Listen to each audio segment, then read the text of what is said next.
कहा जाता है कि हर किसी व्यक्ति के जीवन में एक ऐसा पल आता है जब उसे सही गलत की पहचान भूल जाती है, या यूं कहें उसे समझ नहीं आता कि उसे क्या करना चाहिए। ऐसे में कहा जाता है कि इन सभी समस्याओं का समाधान केवल एक ही जगह से मिल सकता है, और वो है श्रीमद्भागवत गीता। जी हाँ, कहा जाता है इंसान को अपने जीवन में कैसी भी असफलता का सामना क्यों न करना पड़े, अगर इसमें दिए गए श्री कृष्ण के उपदेशों को अपना ले तो उसका जीवन सुधर सकता है। मगर आजकल के भागदौड़ भरे इस जीवन में किसी के पास इतना समय नहीं है कि इसे पढ़ सके और ज्ञान प्राप्त कर पाए। ऐसे में हम आपको अपनी वेबसाइट के माध्यम समय समय पर कई ऐसी नीतियों के बारे में बताते आए हैं। इसी कड़ी में आज हम आपको बताने वाले श्री कृष्ण द्वारा बताई गई कुछ ऐसी ही बातें जिन्हें समझना प्रत्येक मनुष्य के लिए बहुत लाभदायक साबित हो सकती है। श्री कृष्ण कहते हैं कि प्रत्येक व्यक्ति को ब्रह्मा मुहूर्त में उठना चाहिए।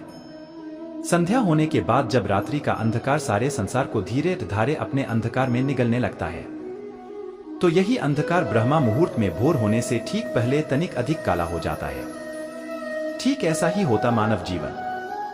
जब हमारे जीवन की समस्याएं अंत पर होती हैं, तो यही समस्याएं एक भीषण समस्या का रूप लेकर हमारे सामने चुनौती बनकर खड़ी हो जाती है। ऐसी परिस्थिति में अधिकतर लोग हार मान जाते हैं। परंतु अगर आप भय न खाएं, हार न मानें, दृढ़ता के साथ खड़े रहें, अपने लक्ष्य पर आगे बढ़ते रहें, तो प्रकाश के रूप में हमारा स्वागत करने के लिए सूर्य उदय हमारा स्वागत करता है। बरगद का वृक्ष जितना विशाल होता है उतना ही दृढ़ होता है। पतझड़ में वो सूख जाता है परंतु दुर्बल नहीं होता, नहीं टूटकर गिरता है। मगर इनके विपरीत अगर दलदल में उपजे वृक्षों की बात करें तो वो दिखने में तो बहुत बड़े होते हैं। पतझड़ के आने जाने से उन्हें कोई फर्क नहीं पड़ता, वो सदा हरे भरे रहते हैं। परंतु इतने कमजोर भी होते हैं कि जलधारण के जरा से वेग से ही गिर जाते हैं। मगर क्या आपने कभी सोचा कि ऐसा क्यों होता है? इसका कारण क्या है? इसका कारण है जड़ें। जिसकी जड़ें दृढ़ भूमि में हो वो हर प्रकार की रीतियों को सह लेता है।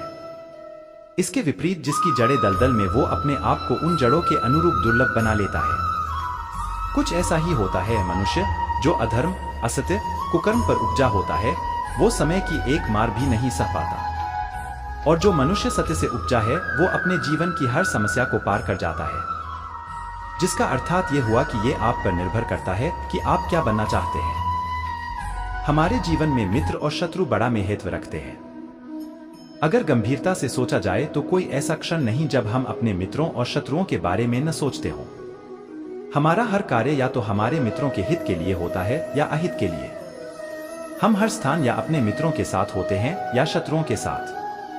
कोई नहीं चाहता कि उसका शत्रु खुश न रहे, बल्कि प्रत्येक व्यक्ति चाहता है उसका नाश हो जाए, जिसके लिए वो उसे हर तरह से हानि पहुंचाने की भी कोशिश करता है।